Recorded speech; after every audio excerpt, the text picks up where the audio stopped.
Hello, my dear viewers. I am Vishwanath Vishwa Reviews. అటు రాజకీయంగా, ఇటు సినిమా పరంగా, అటు విప్లవ పరంగా ఏ సబ్జెక్ట్ ఎత్తుకున్నా అనర్గళంగా వ్యక్తిగతంగా విశ్లేషించగలిగినటువంటి సమర్థుడు భరద్వాజ రంగావచ్చల. ఆయన విప్లవానికి సంబంధించో సామాజిక సంబంధించినటువంటి సమస్యల గురించి ఎంత బాగా మాట్లాడతాడో, అదేవిధంగా కమర్షియల్ సినిమా గురించి కూడా అంతే అథారిటీగా మాట్లాడతాడు. అయితే ఆ కమర్షియల్ సినిమా విషయం కూడా ఆయన ఒక విశ్లేషణగా చెప్పేటప్పుడు ఎలా ఉంటాడు, వ్యంగ్యంగా చెప్పేటప్పుడు ఎలా ఉంటాడు అనేది కూడా మనం ఎన్నో విని ఉంటాము, చూసుంటాము. ఫేస్బుక్లో ఆయన విపరీతంగా రాస్తూ ఉంటాడు. మరి కమర్షియల్ సినిమా మీద వ్యంగ్యాత్మకంగా చెప్తే ఎలా ఉంటుందో ఈ వీడియోలో మనం తెలుసుకుందాం. మన కమర్షియల్ సినిమా డైరెక్టర్లకు ఉన్నట్టుండి వేరే కమ్యూనిస్టులు అయిపోతూ ఉంటారు. ఎంచేతంటే అసలు మన కమర్షియల్ డైరెక్టర్లు లేకపోతే మన సంస్కృతి ఎప్పుడో నాశనం అయ్యేది. మన సంస్కృతి నాశనం కాకుండా చూడడానికి ఆ విష్ణుమూర్తి స్వయంగా రాఘవేంద్రరావుగా, దాసనారాయణరావుగా, పూరి జగన్నాథ్గా ఇలాగా అనేక అవతారాలు ఎత్తాడేమో అని కూడా నాకు అనుమానం అంటాడు ఆయన.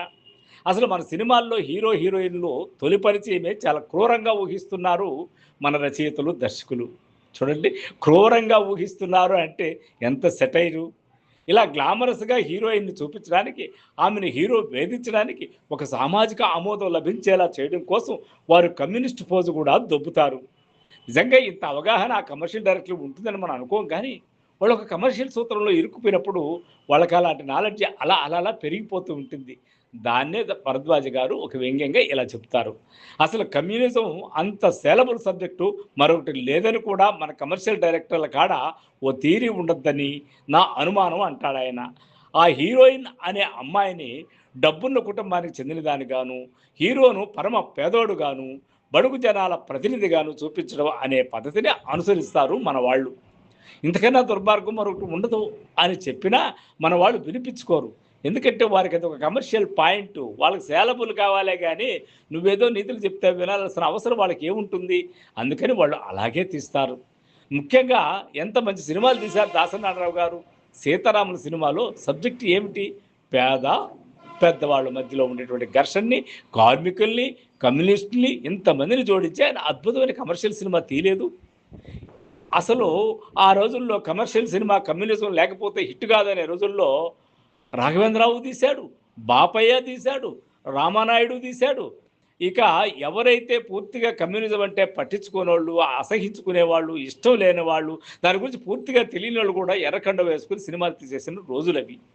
ఇలా హీరోను బడుగు బలహీన వర్గాల ప్రతినిధిగా చూపిస్తూ హీరోయిన్ని అగ్రవర్ణాల ప్రతినిధిగా చూపించడం వల్ల ఓ ప్రయోజనం ఉంటుంది. బహుశా ఆ ప్రయోజనం ఆశించేనేమో. ఆ రోజుల్లో శ్రీశ్రీ కూడా మంచి కమ్యూనిస్టుగా ఉండి కూడా ఆయన రాసింది చాలా గొప్పదని అంటాం. కానీ నిజానికి అది కూడా ఎంత కమర్షియల్ పాయింట్ చూడండి. కారులో షికారుకి వెళ్ళే ఓ కుర్రదాన అన్నట్టుగా రాస్తాడు.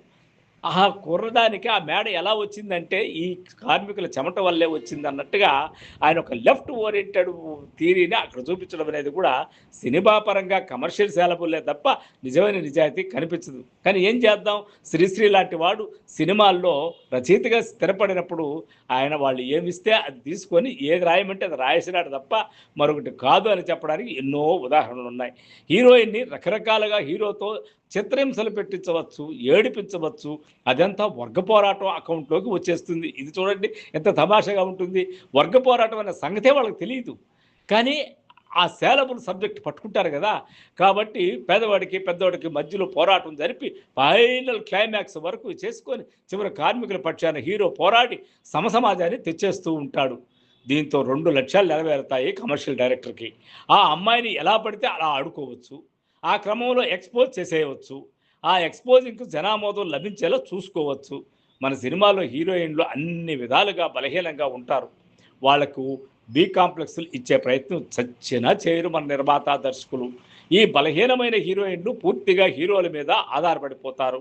అప్పుడు మాత్రమే మీ జీవితాలు నడుస్తాయని డైరెక్టర్లు చేస్తాడేమో, వీళ్లకు చెవిలో అని డైరెక్టర్లకు చెప్తాడేమో వీళ్ళకి చెవిలో అని నా అనుమానం అని కూడా డౌట్ పడతా ఉంటాడు మన భరద్వాజ గారు. ఆడది అబల అనే విషయాన్ని బలంగా చెప్పే విధంగానే సన్నివేశ కల్పన సాగుతుంది. ఆ దర్శకుడు ఎంతటి ప్రోగ్రెసివ్ అయినా సినిమా హీరో సెంట్రిక్గానే నడుస్తుంది. హీరోయిన్ చదువుకున్నదైనా, హీరో చదువులేని వాడైనా సరే ఆమె అతనిపైన ఆధారపడే బతకాల. అలా చూపించడం ద్వారా మన సంస్కృతిని కాపాడుతున్నామనుకుంటారు మన సినిమా రచయితలు, దర్శకులు అని నా అనుమానం అంటాడు మళ్ళీ ఆయన.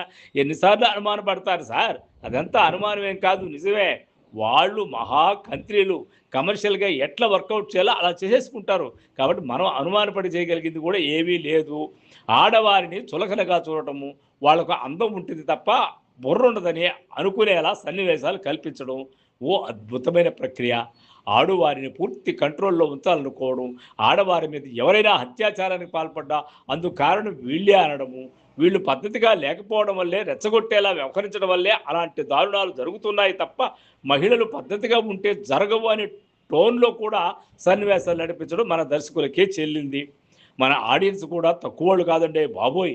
పొగరుబోతు హీరోయిన్‌ని కంట్రోల్‌లో పెట్టే హీరో అంటే మనకు అడ్మిరేషన్. ఆడు హీరో, ఆడు మగాడన్నట్టుగా ఉంటారు మనవాళ్ళు. పొగరుబోతు అత్తను దారిలో పెట్టే అల్లుడంటే మనకు మహా మోజు కదా! ఎందుకు అలాంటి సినిమాలు ఎన్ని మనం చూడలేదు, ఎన్ని హిట్ చేయలేదు, ఎంత డబ్బులు వాళ్ళకి దారబోయలేదు మనం. తులసి ఆకులో భర్తను గెలుచుకున్న రుక్మిణీదేవి ఆ ధర్మంలో పతివ్రతా లక్షణాలను, మహిళలను ఏకరువు పెట్టడానికే మన సినిమా దర్శకులు తహతహ. తద్వారా భారతీయ సంస్కృతిని కాపాడుతున్నామనే మన దర్శకులు ఫీల్ అవుతూ కూడా ఉంటారు తప్ప, తాము కల్పిస్తున్న సినిమాల ద్వారా ఏ రకమైన భావాలను వ్యాపింపజేస్తున్నామనే స్పృహ ఉండడం లేదు. హీరో అనేవాడు ముందు వెనక ఆలోచించకుండా ఎలా పడితే అలా వ్యవహరించవచ్చు. కానీ హీరోయిన్ అలా అనుకోకూడదు. తన జీవితాన్ని పవిత్రంగా హీరో కోసమే అంకితం చేసి ఉంచాలి. భర్త ఎలాంటి వాడైనా, తాగుబోతైనా, తిరుగుబోతైనా అతని మీద అతన్ని మార్చుకోవాలి తప్ప కాపురానికి కాలదన్నుకోరాదు. ఈ సందేశం ఇవ్వడానికి తెలుగు సినిమా దర్శకులు పడ్డంత తాపత్రయం ఎవ్వరూ పడి ఉండరు. కావాలంటే దాసరి స్వర్గం నరకం నుంచి చూసుకోవచ్చు. భర్త నుంచి విడిపోవాలనుకునే హీరోయిన్లు మన సినిమాల్లో కనిపించరు. ఒకవేళ అలా అనుకున్నా ఆ హీరోయిన్ తండ్రో తల్లో వచ్చి మా పిల్లకు బుద్ధి చెప్పాల్సిన బాధ్యత మీదే బాబు అని అనధికారికంగా తమ కూతురి బతుకు అల్లుడి చేతిలో పెట్టి ఆ అమ్మాయిలో ఉన్న స్వేచ్ఛ కోరుకునే తత్వాన్ని, ఆత్మాభిమానాన్ని అన్నిటినీ చంపేసి బాధ్యత అల్లుడికే అప్పగించేస్తూ ఉంటారు. ఇదండి కమర్షియల్ సినిమాలో తామర తంపరగా అల్లుడు గొప్పతనము, అమ్మాయి తక్కువతనము, అదేవిధంగా భర్త గొప్పతనము, భార్య పరికిమాలితనము, ఈ విధంగా ఎత్తుకుంటే జెండర్ నుంచి కమర్షియల్ కోణంలో డబ్బున్నవాడు, లేనివాడు ఇవన్నీ మిక్సీలేసి సావగొడితే తెలుగు సినిమా కమర్షియల్ అన్నట్టుగా ఈ భరద్వాజ గారు చెప్పిన మాటల్లో మనం అర్థం చేసుకోవచ్చు. తెలుగు సినిమా మిక్సీలో వేసినటువంటి ఒక కారపు పూస అని కూడా అనుకుందాము.